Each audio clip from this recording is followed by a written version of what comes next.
Good morning, my fellow yoga travelers. I'm mighty glad to be alive today, and I hope that you are too, as we continue to live, laugh, love, learn, linger, and live the life we love. Thursday, I usually like to tell a story, at least remind you of a story. Some of them are so long that I suggest you find it out and read or hear about it in its entirety.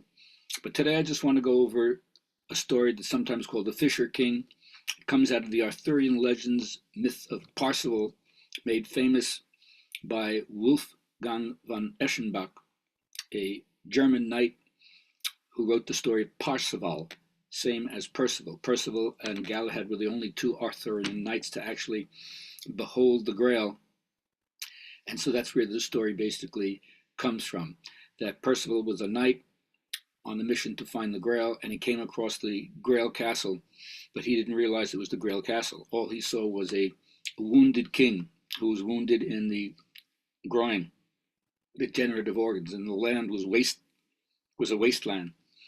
And so because he was taught by his mentor not to ask questions, a knight doesn't ask questions, that although in his heart he was moved to want to find out what was wrong with this person, he held back. And because he didn't ask the question, even though the Grail came in veiled by two neutral angels, but because he didn't ask the question, he didn't redeem the kingdom. And then everything disappeared the next day. It took him 20 years to get back, and he had some really difficult times, lost his faith, but in the end, he found the castle again, and he did ask the question this time, what ails thee?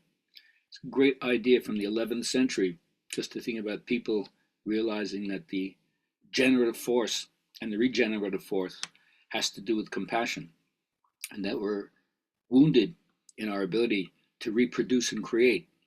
And a lot of it has to do with our unwillingness or unconsciousness about the suffering of other people. So it's a good metaphor for our time as well, isn't it? You look at people, you can see their suffering, and in some way your heart goes out to them and you want to help, right?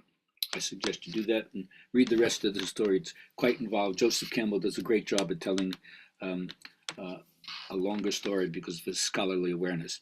Anyway, that's what's going on. For our journaling people today, what's one of your all-time favorite movies?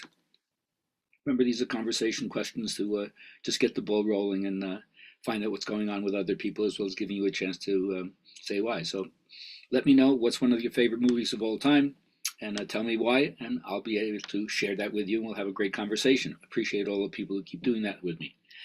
All right, my teacher, BKS Iyengar, I always like to honor him first. If you want your body to be ringing and singing with the power of yoga, then you got to practice. It's really simple. It will naturally and automatically teach you the power that yoga confers, because the power of yoga gives you the inner energy, and that inner energy, it ain't yours. It's cosmic energy, prana, shakti, call it what you want, but now you're plugged into a much wider force field. Really important to understand that. Now, when we descend, you can come down out of the high planes of oneness where nothing exists except that. When we come down from that formless truth, each socio-cultural group has its expression, has its own theories, has its own models to express the realization of that.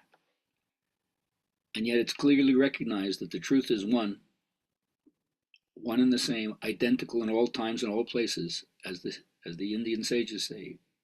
Everyone knows it by a different name, but it's the same thing.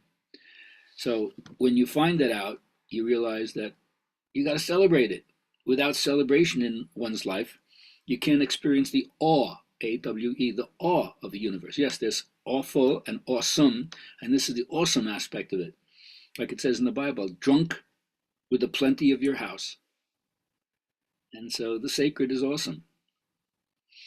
And a lot of people think that it's wholly other than we are, creature and creator, completely split apart, which the way Western science has created dualism, splitting the subject and the object, make you think that.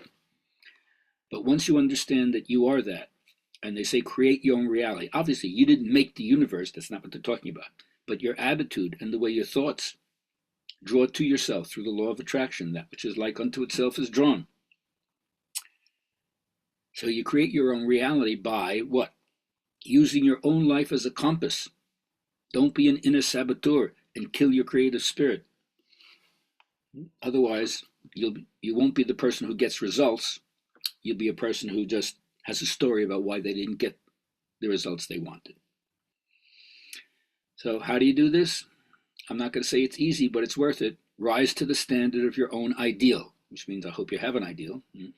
Rise to the standard of your own ideal and don't lose the enthusiasm that infuses you with. A pessimist is someone who refuses to take responsibility and denies the glory. So they stand in their own light and block it. And that's what always brings me back to affirmations, controlling the one thing that you do have tremendous power over, your own thinking. So first, you got to release yourself from habitual thinking, which is negative and disallows the glory to come into your life. And once you do that, you don't have to go home and fix anything. Just live intentionally. Once you realize that thoughts are destiny, your thoughts materialize your life experience by weaving a pattern. Every day, how you do it, day by day, day after day, all day long. It's all together in your own hands. Just remember that the spirit in you is stronger than anything you have to face. So don't be a tragedy king or queen. Embrace the beauty of your own inner spirit. Have a great day.